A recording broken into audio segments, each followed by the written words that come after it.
కూటమి పార్టీ ఇచ్చిన హామీలను ప్రభుత్వం అమలు చేయాలని కాకినాడలో వైసీపీ సమీక్షా సమావేశం మాజీ మంత్రి బొత్స సత్యనారాయణ డిమాండ్ చేశారు. సార్వత్రిక ఎన్నికల తర్వాత ఘోరంగా ఓటమి పాలైన వైసీపీ మొదటిసారిగా ఉమ్మడి తూర్పుగోదావరి జిల్లా వేదికగా మంగళవారం కాకినాడ సూర్య కళామందిరంలో సమీక్ష సమావేశం నిర్వహించారు. ఈ సమావేశానికి ముఖ్య అతిథిగా ఎమ్మెల్సీ బొత్స సత్యనారాయణ హాజరయ్యారు. పార్టీ జిల్లా అధ్యక్షుడు కురసాల కన్నబాబు ఈ సమీక్ష సమావేశానికి అధ్యక్షత వహించారు. ఈ సందర్భంగా బొత్స సత్యనారాయణ మాట్లాడుతూ కూటమి పార్టీ ఎన్నికల ముందు ఇచ్చిన హామీలను పెట్టుకోవాలని, లేకుంటే తమ నాయకుడు జగన్ ఆధ్వర్యంలో రాష్ట్ర వ్యాప్తంగా ఆందోళన చేపడతామని హెచ్చరించారు. దీనిలో భాగంగా ఈ నెల 13 రైతులకు ఇచ్చిన హామీగా వారి ఖాతాలోకి 20,000 రూపాయలు జమ చేస్తానని చెప్పి అమలు చేయకపోవడంపై కాకినాడలోని జిల్లా పరిషత్ కూడా నుంచి జిల్లా కలెక్టర్ కార్యాలయం వరకు ర్యాలీగా వెళ్లి కలెక్టర్కి వినతిపత్రం అందిస్తామన్నారు. ఈ ధర్నాకి జిల్లా వ్యాప్తంగా వైసీపీ నాయకులు, రైతులు, కార్యకర్తలు తరలిరావాలని పిలుపునిచ్చారు. అలాగే ఎన్నికల ముందు కూటమి ప్రభుత్వం కరెంటు బిల్లు పెంచమని, అవసరమైతే తగ్గిస్తామని చెప్పి అధికారంలోకి 6 నెలలు పూర్తి కాకముందే ప్రజలపై కరెంటు బిల్లు రూపంలో దోచుకోవడం మొదలుపెట్టారన్నారు. ఈ కరెంటు బిల్లులు తగ్గించకపోతే ఈ నెల 27న దీనిపై పోరాటం చేస్తామని, దీనితో పాటు వచ్చే నెల 3వ తేదీన ఫీజు రియంబర్స్మెంట్ పై కూడా ప్రజల మద్దతుతో ప్రతి జిల్లా కలెక్టరేట్ల వద్ద తమ పార్టీ కార్యకర్తలతో ఆందోళనలు చేపడతామని బొత్స అనడంతో స్టేజి ముందున్న వైసీపీ కార్యకర్తలు అసహనాన్ని లోటై అధికారంలో ఉన్నప్పుడు అసలు గుర్తుకు రాలేదా అని బొత్సను నిలదీశారు. అయితే వారందరినీ కన్నబాబు సముదాయించి సభను ముందుకు తీసుకెళ్లారు. ఈ సమీక్ష సమావేశానికి ఎమ్మెల్సీలు తోట త్రిమూర్తులు, కుడుపూడి సూర్యనారాయణరావు, బొమ్మ ఇజ్రాయిల్, పి అనంత ఉదయ భాస్కర్, జిల్లా పరిషత్ చైర్మన్ విప్పర్తి వేణుగోపాల్, ముద్రగడ్డ పద్మనాభం రెడ్డి, వంగ గీత, ద్వారంపూడి చంద్రశేఖర్ రెడ్డి, దవులూరి దొరబాబు, గొల్లపల్లి సూర్యారావు, పాముల రాజేశ్వరి, జ్యోతుల చంటిబాబు, గూడూరి శ్రీనివాస్, చింతా అనురాధ, యనమల కృష్ణుడు తదితరులు పాల్గొన్నారు. అంతకుముందు దివంగత సీఎం వైఎస్ విగ్రహం పూలమాలు వేసి నివాళులర్పించారు. బొత్స సత్యనారాయణ గారిని మాట్లాడాలని కోరుకుంటూ ఉన్నా. ఆయనకున్న అనుభవం గోదావరి జిల్లాలో గ్రామ స్థాయి వరకు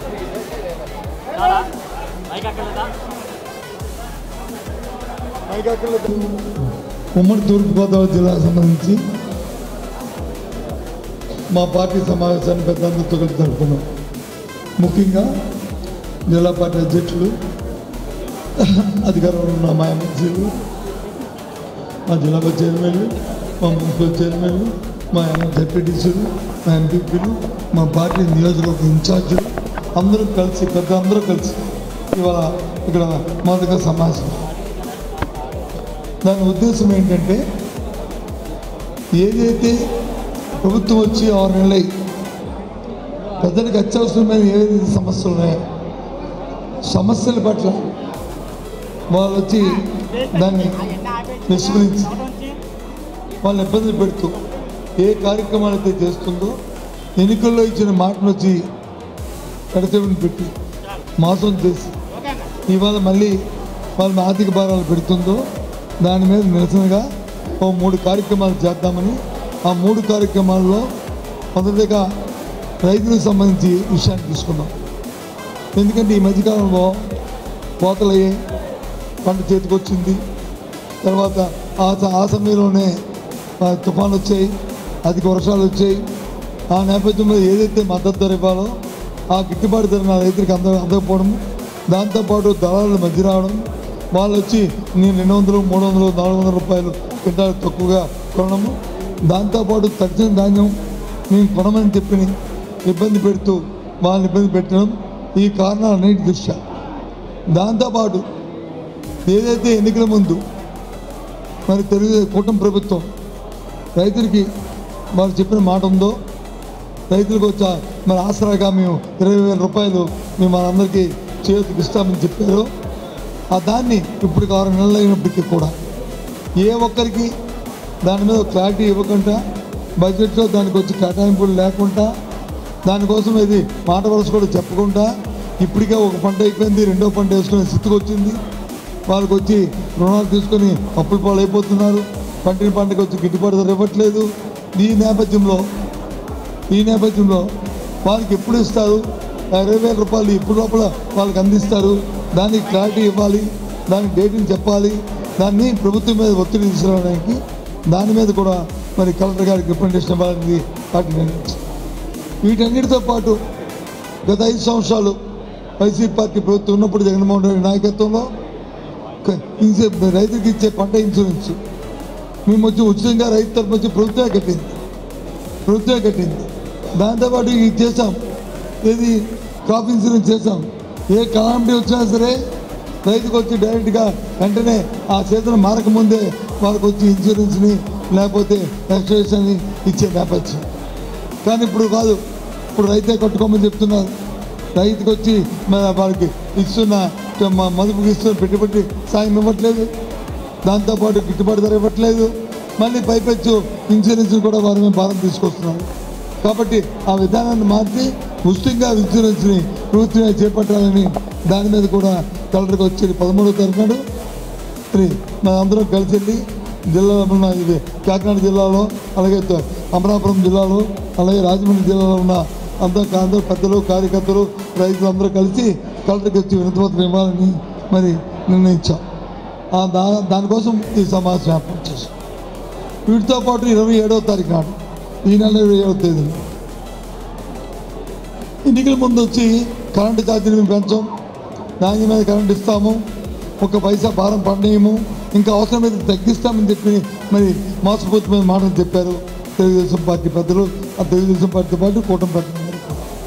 ఇవాళ ట్రూప్ ఛార్జీలని సుమారు 15,800 కోట్ల రూపాయలు మరి వినియోగదారుల మీద, చిన్న వినియోగదారుడు పెద్ద వినియోగదారుడు లేదు, అందరి మీద ఈ నెల నుంచి ₹1.20 అత్యధికంగా ప్రతి ఒక్కరి మీద 1 యూనిట్కి ₹1.20 చొప్పున వాళ్ళ మీద వచ్చి భారం మోపిన పరిస్థితి. ఇది చాలా అన్యాయం. ఇది వినియోగదారులు చాలా ఇబ్బంది పడుతున్నారు. దీన్ని రోల్ బ్యాక్ చేసుకోవాలి. ఏదైతే ఈ 15,800 కోట్ల రూపాయలు ఉందో ఇది ప్రభుత్వమే డిస్కామ్లకు చెల్లించాలి, ప్రభుత్వం ఈ భారాన్ని మొయ్యాలి, ఇది తీసుకోవాలి అని ప్రభుత్వం మీద ఒత్తిడి తీసుకురావడానికి దీనికి కూడా మరి కలెక్టర్ గారికి రికమెండేషన్ వినియోగదారులు అందరితో కలిసి వెళ్ళి 27వ తారీఖు ఇవ్వాలని నిర్ణయించుకున్నాం.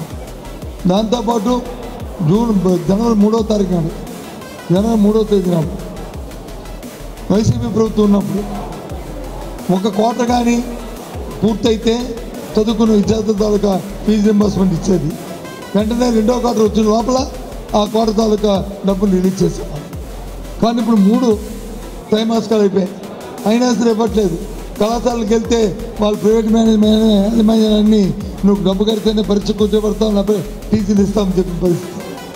కలెక్టర్లు వచ్చి మీటింగ్ పెట్టి యాజమాన్యాలు వచ్చి వాళ్ళ మీద ఒత్తిడి తీసుకొస్తున్నారు.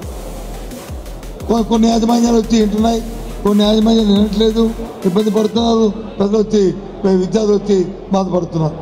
కాబట్టి 3వ తేదీ లోపల ఈ ఫీజు రింబర్స్మెంట్ విద్యార్థులకి చెల్లించాలి, తీరాలి.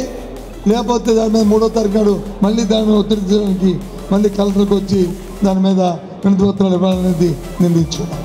ఈ 3 కార్యక్రమాల గురించి ఇవాళ ఈ సమావేశం పెట్టాం. ఈ సమావేశంలో నేను తీసుకున్నాం.